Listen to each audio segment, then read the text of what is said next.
হ্যাঁ হ্যাঁ, ঠিক আছে ঠিক আছে, হ্যাঁ আমি কথা বলে নেব, নিশ্চয়ই নিশ্চয়ই। আচ্ছা বৌদি, এই না না বৌদি, হ্যাঁ এই, তোর বৌদিকে কি দরকার আমি থাকতে? রান্না করে দিয়ে যেতে বলেছিল মাছের ঝাল, তাই নিয়ে এসেছি, ধরুন। এই দাঁড়া না, তুই সবসময় তো তারা কিসের রে? তারা থাকবে না, এখনো কত কাজ পড়ে আছে। এই বলছি কি, সামনের ঘরে লায়লা মজনু এসেছে, দুপুরবেলায় বুড়ো বুড়ো ঘুমিয়ে পড়লে যাবি তুই আর আমি, বড় বড় পপকর্ন খাওয়াবো। হ্যাঁ যাও, সামনের সপ্তাহে একদিন ছুটি নেব, তখন আমরা দুজনে যাব।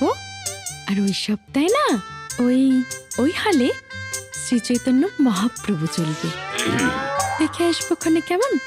আজ তাহলে আসি। বুঝতে পেরেছি, এই সপ্তাহে ও গদাইয়ের সঙ্গে লায়লা মজনু দেখতে যাবে। দাঁড়া, তোর সামনের মাসের মাইনে কে দেয় আমি দেখছি। কুচি করেছে মাছের ঝোলে।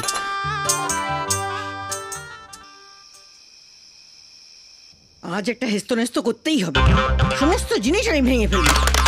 নে ভাঙ। আরে আরে আরে আরে করছো কি?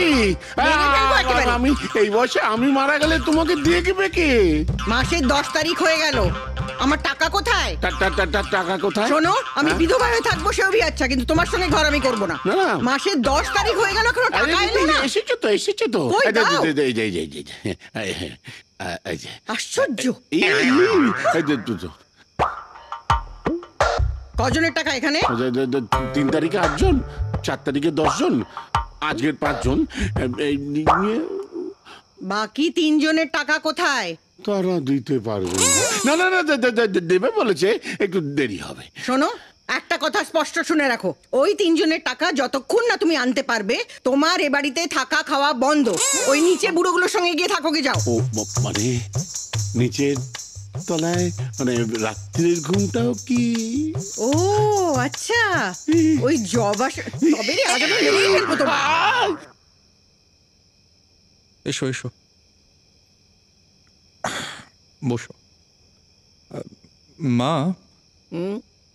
বলছি আমার কিছু টাকার দরকার। কত টাকা লাগবে? ওই 1,00,000 হলেই হয়ে যাবে। হঠাৎ এত টাকা তুই কি করবি? ওই মিঠুর বাবা নার্সিংহোমে আছেন, ওনাকে রিলিজ করার জন্য বেশ কিছু টাকার দরকার। কি করাবার জন্য? ওই নার্সিংহোম থেকে ছাড়িয়ে আনার জন্য। নার্সিংহোম থেকে ছাড়িয়ে আনার জন্য তোকে এত টাকা দিতে হবে? আর ওর দাদা কত টাকা দিচ্ছে? দাদার ব্যবসার অবস্থা ভালো না, তার জন্য দাদা কোনো টাকা দিতে পারবে না। সে কি, তুমি বিবাহিত মেয়ে, তোমার দাদা কিছুই দেবে না আর তুমি দেবে? তোমাকে বললাম না, উনি 1000 একটা প্রশ্ন করবে আর একটা টাকাও দেবে না।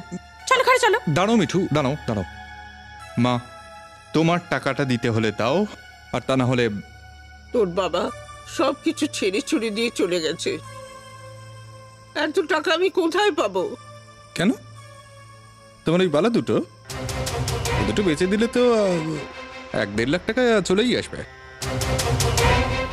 এই বালা দুটো তোর বাবার শেষ স্মৃতি। না, আমি দেবো না। বাবা বাবা বাবাই রইল না তার শেষ স্মৃতি। শোনো, কালকে অফিস যাওয়ার সময় ওগুলো দিয়ে দিও আমাকে। চলো মিঠু। মনে থাকে জানো।